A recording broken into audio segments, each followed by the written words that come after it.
बातमी पावसाची आणि पुण्यातून आहे। मोठी बातमी आहे। पुण्यामध्ये रात्रभर पावसाने अक्षरशः झोडपून काढलाय। पुण्यात झालेल्या मुसळधार पावसामुळे अनेक भागात सध्या पाणी साचलेलं आहे। सिंहगड रोडवरती 5 सोसायट्यांमध्ये पाणी शिरलेलं आहे। त्यामध्ये किमान 200 लोक अडकलेले होते।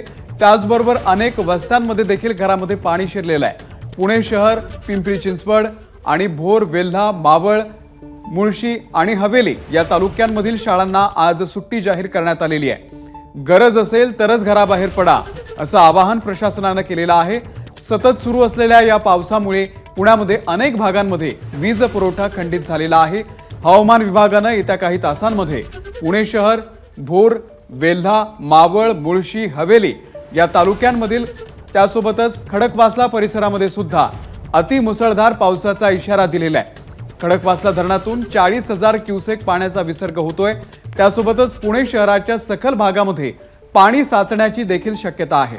त्यामुळे नागरिकांनी दक्षता बाळगावी असं प्रशासनाने आवाहन केलेलं आहे।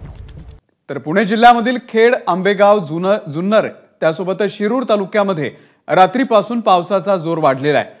जोरदार पाऊस पडत असल्याने जिल्ह्यामध्ये शाळांना आज सुट्टी देण्यात आलेली आहे। नद्या, ओढे, नाले हे तुडुंब भरून वाहत आहेत। तर पिंपरी चिंचवडच्या देहू रोड परिसरातील सखल भागामध्ये सध्या पाणी साचलेलं आहे। काही सोसायट्यांच्या पार्किंगमध्ये सुद्धा सध्या पाणी साचलेलं आहे। मुसळधार पावसामुळे ताम्हिणी घाटामध्ये सुद्धा दरड कोसळलेली आहे। यामुळे पुणे कोलाड महामार्ग बंद झालेला आहे।